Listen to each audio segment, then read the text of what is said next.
नमस्कार, मैं हूं सुनील और आप इस समय देखना शुरू कर चुके हैं अपना खास कार्यक्रम खबर बिहार। खबर बिहार में बातें करते हैं, बिहार की खबरें होती है बिहार की।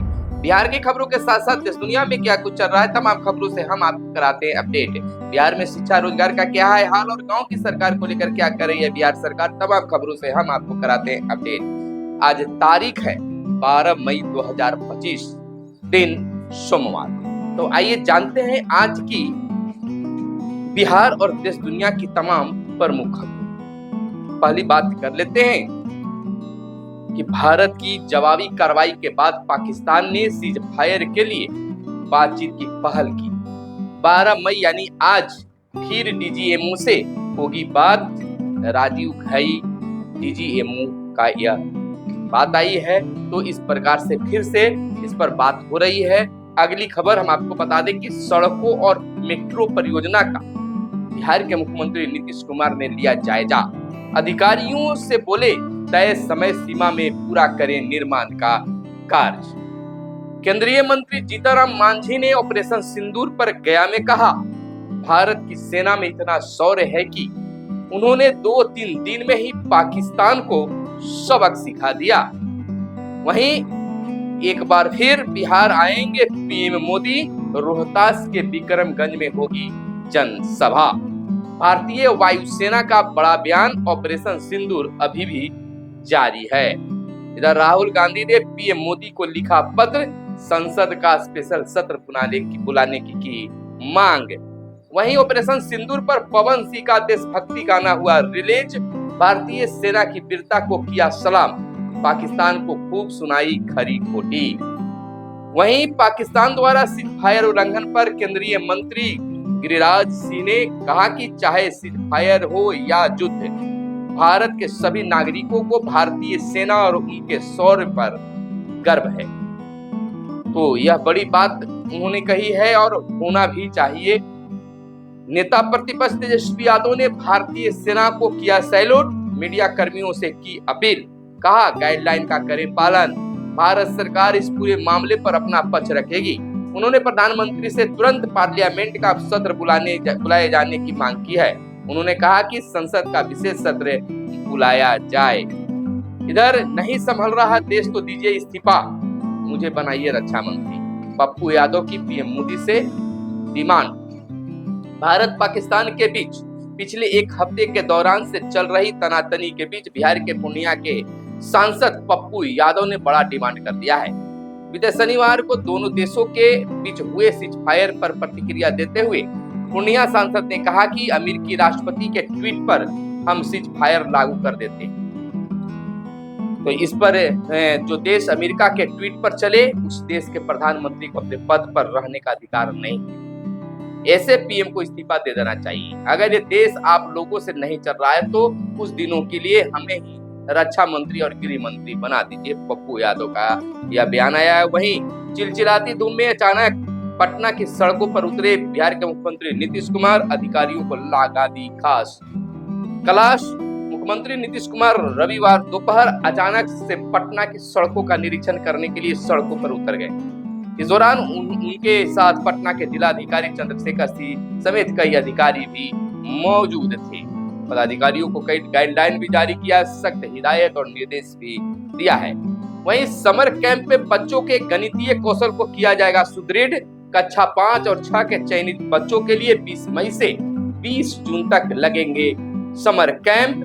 बता दें कि सरल गणित के सवालों को हल करने में कमजोर बच्चों को चिन्हित किया जाएगा।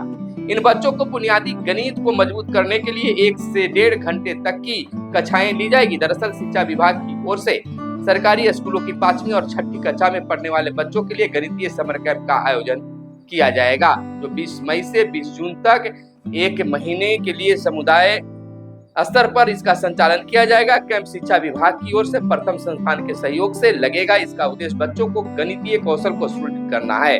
तो यह शिक्षा विभाग के द्वारा बड़ी पहल की जा रही है। वहीं तैयारी है बिहार विधानसभा चुनाव में आम लोगों की भागीदारी बढ़ाने की होगी अब पहल।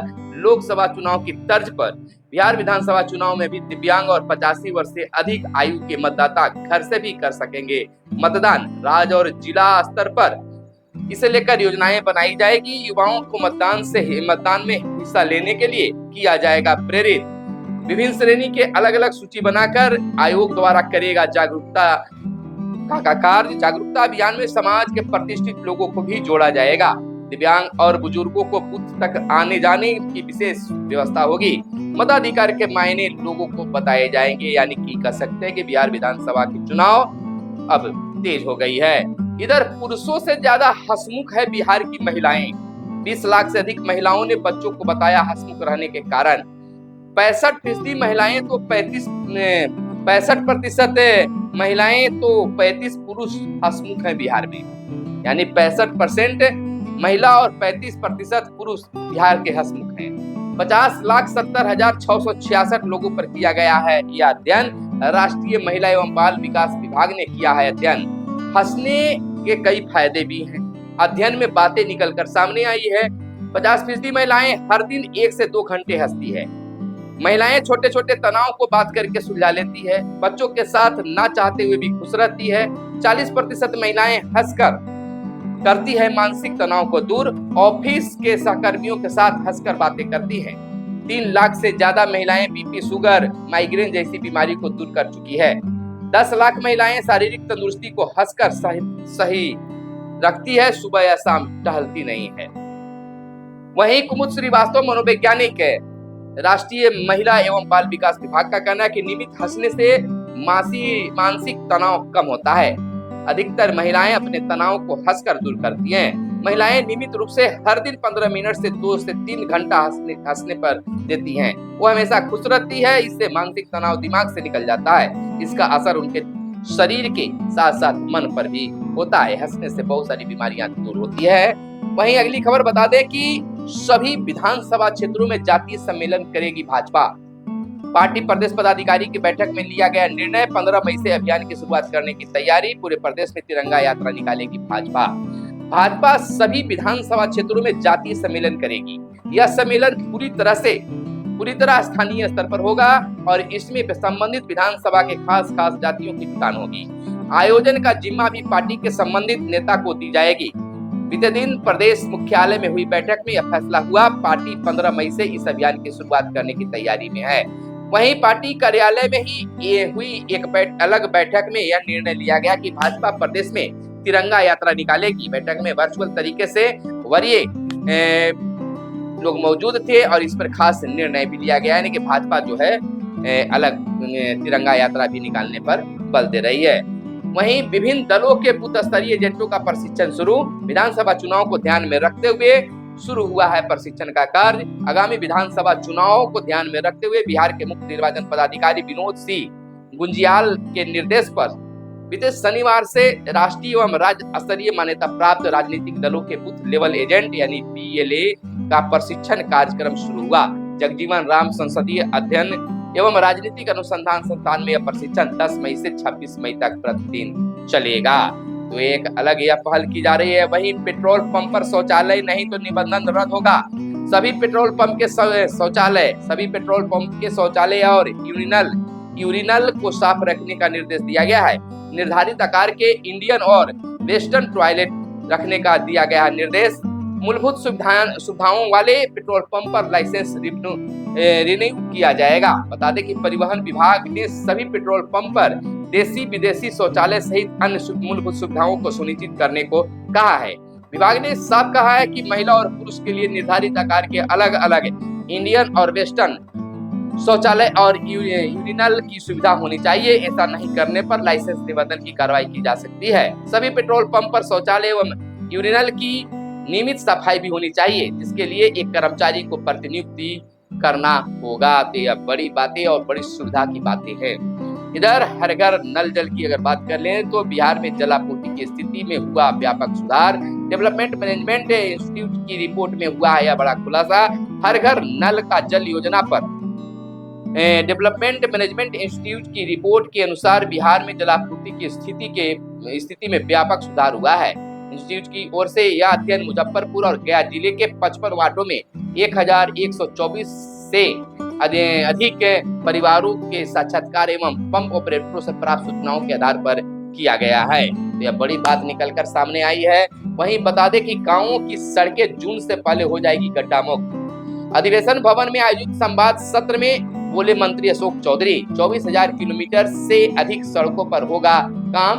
दीपक ने कहा है ग्रामीण कार्य विभाग बरसात के पहले गांव की सड़कों को गड्ढा मुक्त करने में जुट गया है। विभागीय मंत्री अशोक चौधरी ने कहा है कि जून से पहले राज्य की सभी ग्रामीण सड़कों को गड्ढा मुक्त किया जाना अनिवार्य है, ताकि मानसून के दौरान आगमन में किसी प्रकार की असुविधा नहीं हो। उन्होंने कहा कि सड़क निर्माण कार्यों की गुणवत्ता पर विशेष बल देते हुए लापरवाही या समय सीमा का उल्लंघन किसी भी स्थिति में बर्दाश्त नहीं किया जाएगा।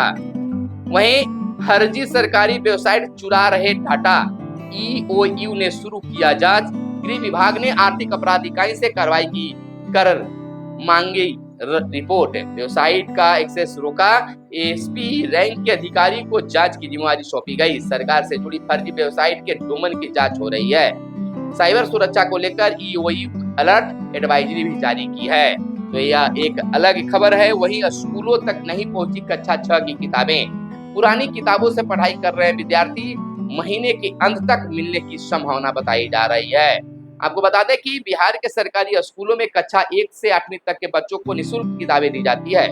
पटना जिले के स्कूलों में कक्षा 1, 2, 3, 4, 5, 7 और 8वीं की 70% नई पुस्तकें बच्चों को उपलब्ध करा दी गई है।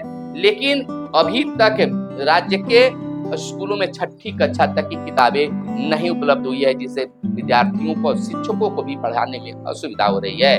इधर छात्रों का ड्रॉप आउट रोकने को हर माह होगी पेरेंट्स मीटिंग। श्रम संसाधन विभाग ने आईटीआई से ड्रॉप आउट रोकने की बनी नीति। संस्थान के प्राचार्य और अनुदेशक अभिभावकों के साथ करेंगे बैठक। उपस्थिति, प्रशिक्षण संबंधी प्रगति के बारे में अभिभावकों को दी जाएगी जानकारी। नामांकित विद्यार्थियों में 15 से 20% आ रहे हैं ड्रॉप आउट के मामले, तो इसमें भी शिक्षा विभाग अलग सुधार करने जा रही है। वहीं आपको बता दें प्रखंड व जिला स्तर पर आंख जांच कर मरीजों को मिलेगा चश्मे। आपको बता दें कि प्रदेश में प्रखंड एवं जिला स्तर पर नेत्र जांच कर लोगों को लाखों मरीजों को फ्री चश्मा देने की व्यवस्था की गई है। जल्द ही सरकार की ओर से इसका शुभारंभ कर लाखों मरीजों की चश्मा दिया जाएगा। तो एक बड़ी पहल होगी बिहार सरकार के द्वारा। वहीं बिहार में मानसून समय से पूर्व दे सकता है दस्तक है। आईएमडी ने मानसून के 27 मई को केरल पहुंचने की भी संभावना जताई है। बिहार में 13 से 15 जून के बीच मानसून करता है प्रवेश। 2024 में प्रदेश में 20 जून को मानसून किया था प्रवेश। 2021 के बाद बिहार में नहीं हुई है सामान्य से अधिक बारिश, यह भी देखी गई है। इस बार मानसून समय से 4 दिन पूर्व दस्तक दे सकता है।